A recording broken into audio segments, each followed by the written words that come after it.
And I'm here to talk about top foods that really keep your heart going. But how do we get those foods in that are heart healthy and good for us, but also spectacular and taste great? Heart disease is the leading cause of death of men and women. Actually, one person dies of cardiovascular disease every 36 seconds. And 1 in 5 women in the US die of heart disease every single year. You know, we take care of our hair, we get our manicures, our pedicures, but we really need to make sure that we're taking care of our bodies and we're taking care of our hearts. So what puts people at risk of heart disease? Being overweight, an unhealthy diet, excessive alcohol intake, inactivity, diabetes will put you at risk of heart disease. And all of these things are comorbid conditions that are associated with overweight. So really trying to manage our weight in a mindful way that is consistent and joyful, where you can incorporate all these foods, is something that we really want to strive to do. And this is going to be part of the discussion today. Let me see.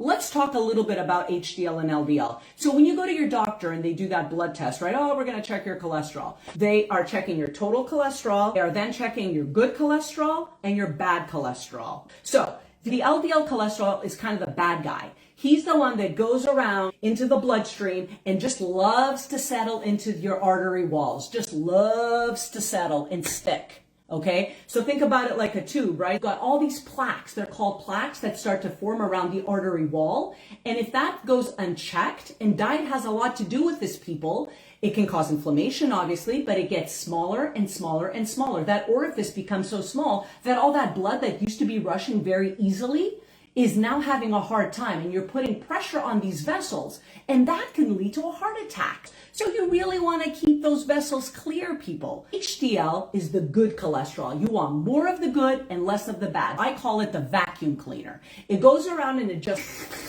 sucks up all the bad fat. It takes it back to the liver to reprocess. It just vacuum cleans it up. And I know my friend Michelle, who loves to clean, would appreciate that. A lot of these heart healthy foods are increasing your good cholesterol.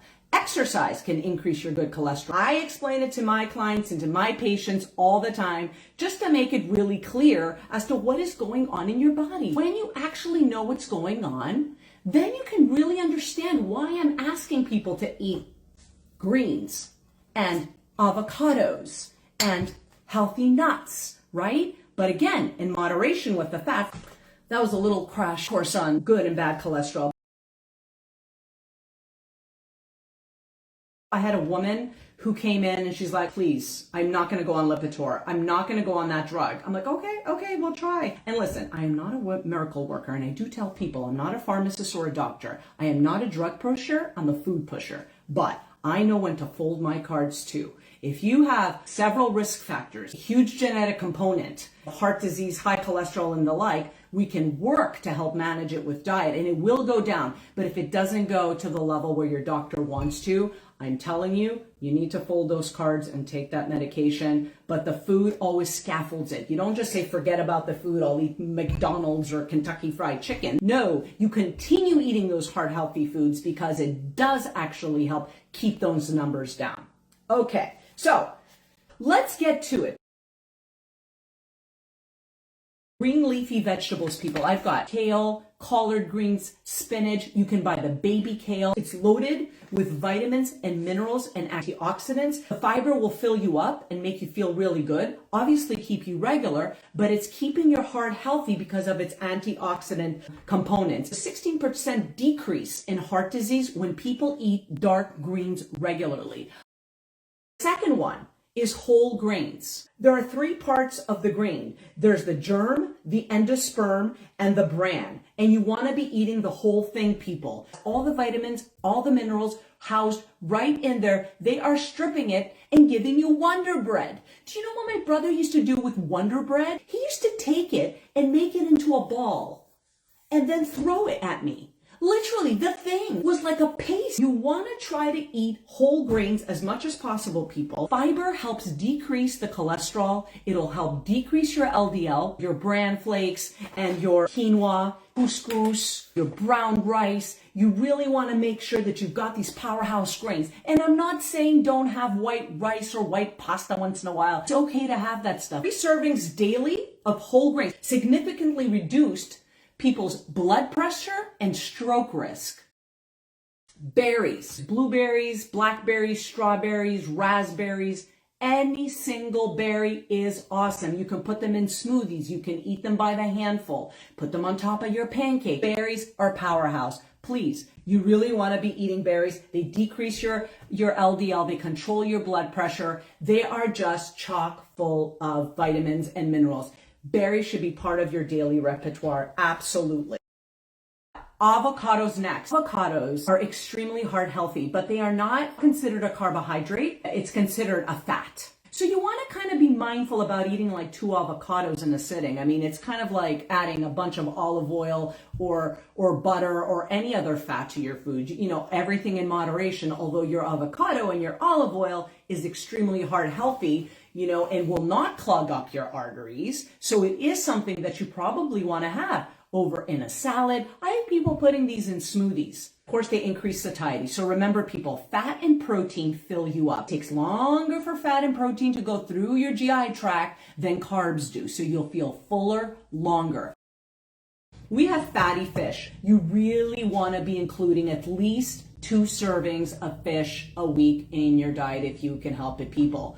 Fish is powerhouse too. The omega-3s, and certain fish have more omega-3s than others, is a fat that decreases inflammation, it decreases triglycerides and blood pressure in your body. Our cell walls are lined with fats, and our body does make certain fat like cholesterol, but they don't make omega-3, people. And omega-3 is essential in forming those hormones, keeping our vessels really healthy and patent. Omega-3s are divided into 2 categories. ALA, the alpha linoleic acids that are more of the plant-based omega-3s, which is like the nuts, the seeds, the dark greens, marine. We're talking about mackerel, trout, salmon, tuna. Now, with the omega-3 marine, they have 2 components, EPA and DHA, and those are amazing for heart health, but also if you are pregnant or breastfeeding, we really do recommend that women have at least 2 good servings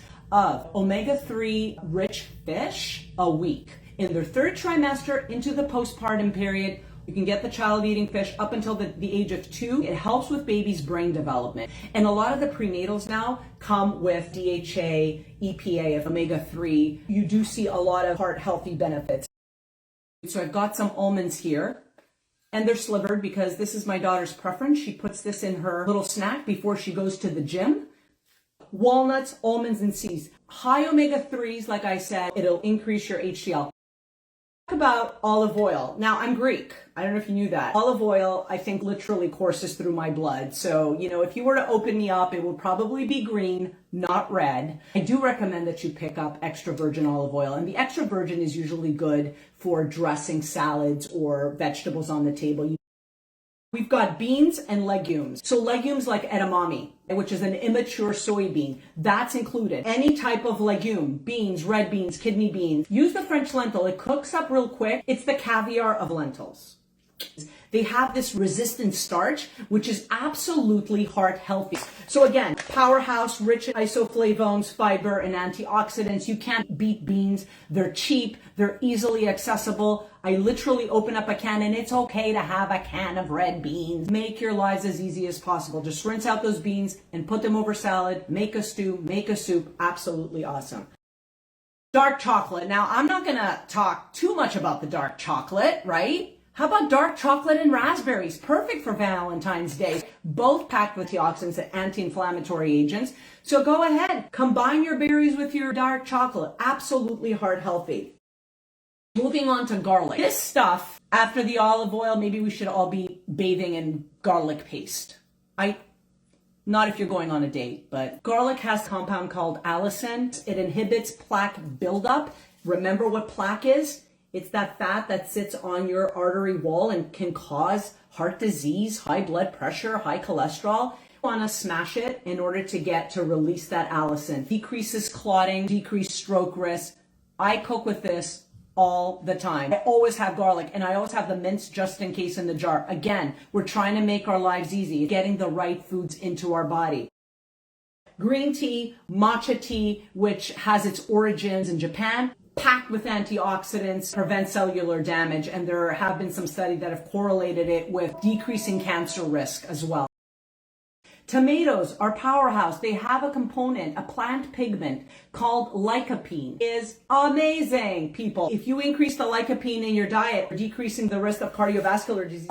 Those are my power foods. I want to hear from you. Who has at least half of these in their kitchen right now?